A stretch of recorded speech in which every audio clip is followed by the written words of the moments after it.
Hello दोस्तों, स्वागत है आपका अपने channel best study in Hindi पर। देखिए, आज से इस चैनल पर जो झारखंड का कक्षा 8 का गणित है, इसको हम लोग हल करेंगे।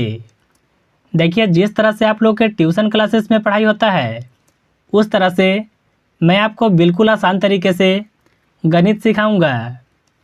चलिए हम लोग सबसे पहले देखते हैं कि इसमें क्या पढ़ना है।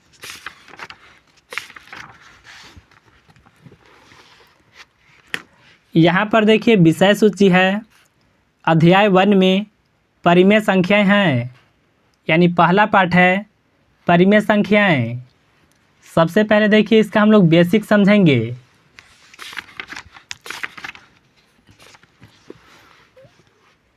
देखिए, आपको सबसे पहले समझना होगा कि प्राकृत संख्याएं किसे कहते हैं, पूर्ण संख्याएं किसे कहते हैं और पूर्णांक किसे कहते हैं।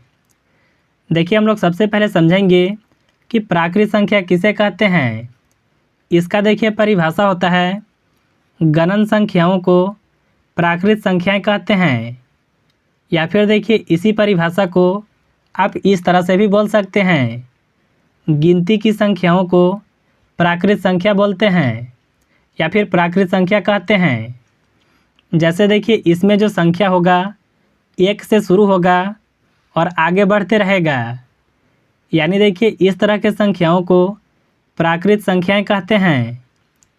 अब इसके बाद है पूर्ण संख्याएं। तो देखिए इसका परिभाषा होता है, सभी प्राकृत संख्याएं शून्य के साथ मिलकर पूर्ण संख्याएं कहलाती है। यानी देखिए इसमें आपको ध्यान में रखना होगा कि जैसे मान लीजिए कि जो प्राकृत संख्या है वह 1 से शुरू होता है, 1 2 3 इस तरह से आगे बढ़ते रहता है। लेकिन देखिए अगर बात होता है पूर्ण संख्याएं के, तो इसमें देखिए सभी प्राकृत संख्या यानी यह सभी संख्या रहेगा और इसमें देखिए शून्य के साथ, यानी इसमें देखिए शून्य भी आ जाता है। शून्य के साथ प्राकृत संख्याओं को पूर्ण संख्या कहते हैं। देखिए इसमें एक सवाल आता है, पूछा जाता है कि 0 जो है वह प्राकृत संख्या है कि नहीं। तो देखिए 0 जो है प्राकृत संख्या नहीं है, क्योंकि प्राकृत संख्या जो है 1 से स्टार्ट होता है। और देखिए यही अगर पूछा जाता कि 0 जो है वह पूर्ण संख्या है कि नहीं, तो 0 पूर्ण संख्या होगा। क्यों? क्योंकि देखिए यहाँ पर शून्य के साथ मिलकर सभी प्राकृत संख्या पूर्ण संख्या कहलाते हैं, यानी पूर्ण संख्या में 0 आता है। तो आप लोग अच्छे तरह से समझ गए होंगे कि पूर्ण संख्याएं किसे कहते हैं। अब चलिए हम लोग समझेंगे कि पूर्णांक किसे कहते हैं। तो देखिए इसका परिभाषा है, सभी पूर्ण संख्याओं तथा ऋणात्मक संख्याओं का संग्रह पूर्णांक कहलाता है। यानी देखिए इसमें क्या होगा, जितने भी माइनस वाले संख्या हैं वह भी रहेंगे, साथ में 0 भी रहेगा। और यहाँ पर देखिए जो भी संख्या प्लस वाला है, यह सभी संख्याएं पूर्णांक के अंदर आएगा। यानी अगर आपसे पूछ दिया जाए कि 0 जो है यह पूर्णांक होगा कि नहीं, तो देखिए 0 जो है यह पूर्णांक भी होगा, लेकिन 0 जो है प्राकृत संख्या नहीं होता है। यह बात आपको ध्यान में रखना है। देखिए आप लोग 3 संख्या को समझ गए, प्राकृत संख्याएं, पूर्ण संख्याएं और पूर्णांक। इसमें देखिए एक बात और भी ध्यान में रखना है। यहाँ देखिए आपसे पूछा जाता है कि 0 जो है यह प्लस में होता है कि माइनस में, हम लोग कैसे बताएंगे। तो देखिए यहाँ पर लिखा हुआ है, पूर्णांक शून्य न धनात्मक है और न ऋणात्मक। यानी 0 जो होता है न तो वह प्लस में होता है और न ही माइनस में। यह बात को भी ध्यान में रखना है। अब चलिए हम लोग आगे देखते हैं। अब हम लोग समझेंगे कि परिमेय संख्याएं किसे कहते हैं। तो देखिए इसका परिभाषा है, ऐसी संख्याएं जिन्हें P/Q के रूप में व्यक्त किया जा सकता है, जहां P तथा Q पूर्णांक है और क्यू जो है 0 के बराबर नहीं होना चाहिए, उसे हम लोग परिमेय संख्या कहेंगे। जैसे देखिए मैं यहाँ पर आपको समझाता हूँ। कोई भी संख्या जो है वह किस रूप में होना चाहिए, P/Q के रूप में। और देखिए यह जो Q का मान है यह 0 के बराबर नहीं आना चाहिए। जैसे मान लीजिए आपसे कोई व्यक्ति पूछ दे कि 5/2 जो है यह परिमेय संख्या होगा कि नहीं, तो यह परिमेय संख्या होगा, क्योंकि देखिए P के जगह पर यहाँ पर 5 है और Q के जगह पर नीचे में 2 है। नीचे वाला जो संख्या है केवल 0 के बराबर नहीं होना चाहिए। यह जो 5/2 है यह होगा परिमेय संख्या। इसी तरह से देखिए भिन्न में कोई भी संख्या होगा तो वह परिमेय संख्या होगा।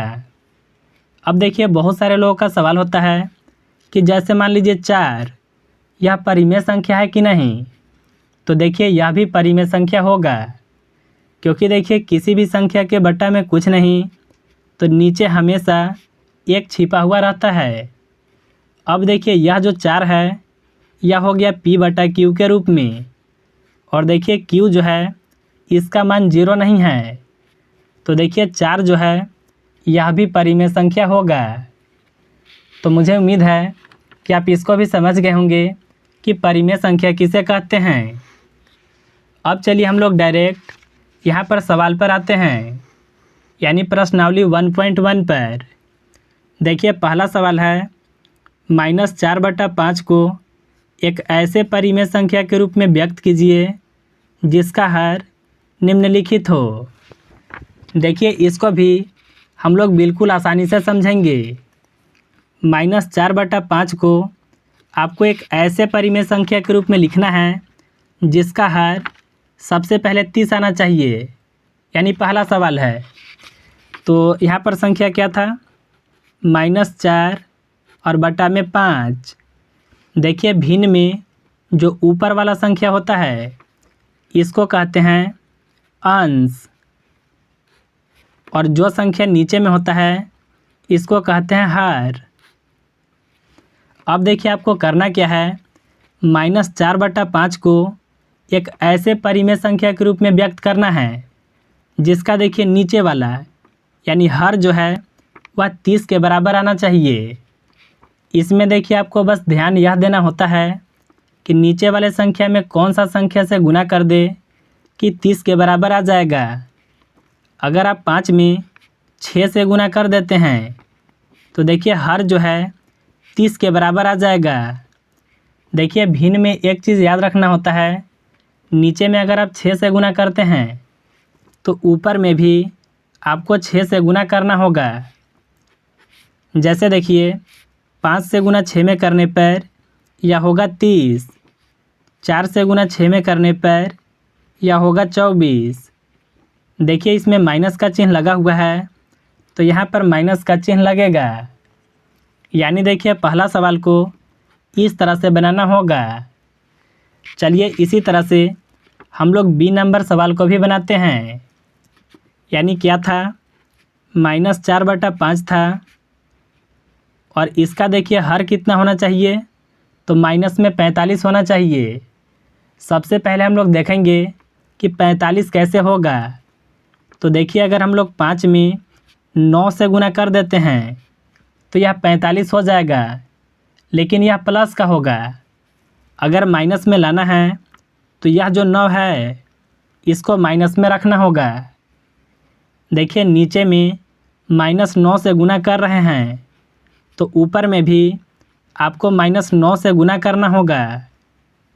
देखिए 4 से गुना 9 में करने पर यह होगा 36, 5 से गुना 9 में करने पर यह होगा 45। इसमें देखिए माइनस का चिन्ह है तो यहाँ पर माइनस का चिन्ह लगेगा। देखिए ऊपर वाले में कोई भी माइनस का चिन्ह नहीं लगेगा, क्योंकि देखिए माइनस गुना माइनस जो है वह प्लस होता है। यह होता है चिन्ह का नियम। अगर आपको देखिए चिन्ह का नियम नहीं पता है तो आप कमेंट कीजिएगा, मैं उसके ऊपर भी वीडियो बना दूंगा। तो देखिए पहला सवाल को इस तरह से हल करना है। चलिए अब हम लोग दूसरा सवाल को बनाते हैं।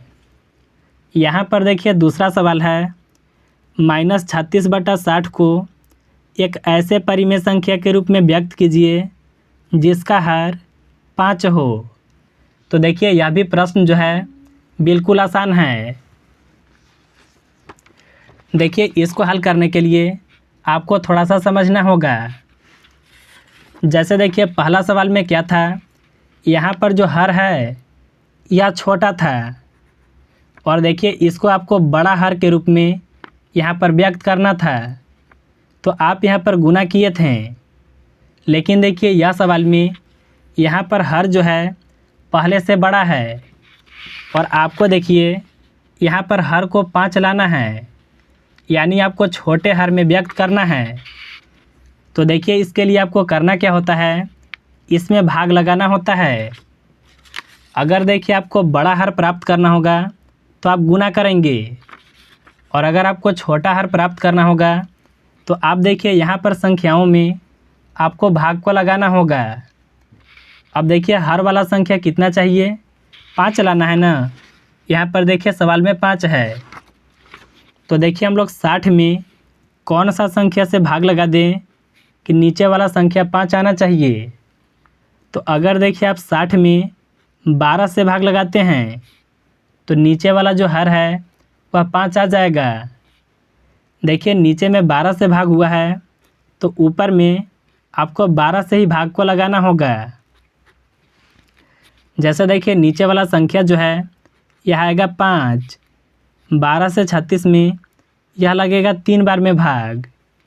इसमें देखिए माइनस का चिन्ह है तो यहाँ पर माइनस का चिन्ह लगेगा, यानी देखिए दूसरा सवाल को इस तरह से बनाना होगा। चलिए अब हम लोग सीखेंगे तीसरा प्रश्न को बनाने के लिए।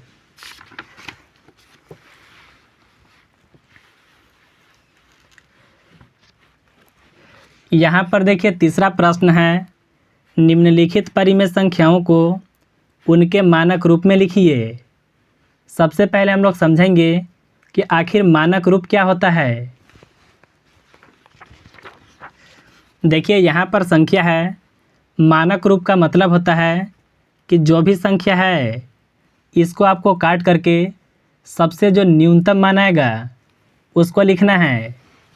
जैसे देखिए यहाँ पर है -8/6, इसको सबसे पहले लिख लेते हैं। यह दोनों संख्या 2 से कटेगा, 2 से 8 कटेगा 4 बार में, 2 से 6 या 3 बार में कटेगा। इसमें माइनस का चिन्ह है तो यहाँ पर माइनस का चिन्ह लगेगा, यानी देखिए -8/6 का मानक रूप होगा -4/3। इसी तरह से देखिए बी नंबर सवाल है, इसको भी मानक रूप निकालना है। तो सबसे पहले देखिए -12/30 को लिखेंगे। यह दोनों संख्या 2 से भी कटेगा और 6 से भी कटेगा, तो हम लोग इसको 6 से काटेंगे। 6 से 12 कटेगा 2 बार में, 6 से 30 यह कटेगा 5 बार में। यहाँ पर देखिए माइनस का चिन्ह है तो इसमें माइनस का चिन्ह लगेगा, यानी देखिए -12/30 का मानक रूप होगा -2/5। इसी तरह से देखिए सी नंबर सवाल है, तो इसका भी देखिए निकालने के लिए हम लोग संख्याओं को काटेंगे। यह दोनों संख्या 8 से कटेगा, 8 से 16 कटेगा 2 बार में, 8 से 24 या 3 बार में कटेगा। इसमें देखिए माइनस का चिन्ह है तो यहाँ पर माइनस का चिन्ह लगेगा, यानी देखिए सी नंबर का मानक रूप होगा 2/-3। यहाँ पर देखिए डी नंबर सवाल है, इसका भी मानक रूप को निकालने के लिए इन संख्याओं को आपस में काटेंगे। देखिए दोनों संख्या 7 से कटेगा, 7 से 28 कटेगा 4 बार में, 7 से 35 या 5 बार में कटेगा। यहाँ पर माइनस का चिन्ह है तो यहाँ पर माइनस का चिन्ह को लगाएंगे। तो देखिए इस तरह से मानक रूप को निकालते हैं। देखिए इस वीडियो में हम लोग तीसरा नंबर प्रश्न तक हल किए हैं। अगले वीडियो में हम लोग 4 नंबर सवाल से हल करेंगे। देखिए यह जो वीडियो था यह पार्ट 1 था। बाकी का देखिए जो भी वीडियो आपको मिलेगा चैनल के प्लेलिस्ट में मिलेगा। देखिए मैं आप लोग को इस चैनल पर जिस तरह से ट्यूशन क्लासेस में पढ़ाई होता है उस तरह से पढ़ाऊँगा। अगर देखिए आपको कहीं पर भी समझ में नहीं आया होगा तो आप कमेंट सेक्शन में बता सकते हैं। चलिए हम लोग मिलते हैं अगले वीडियो में चौथा सवाल के साथ।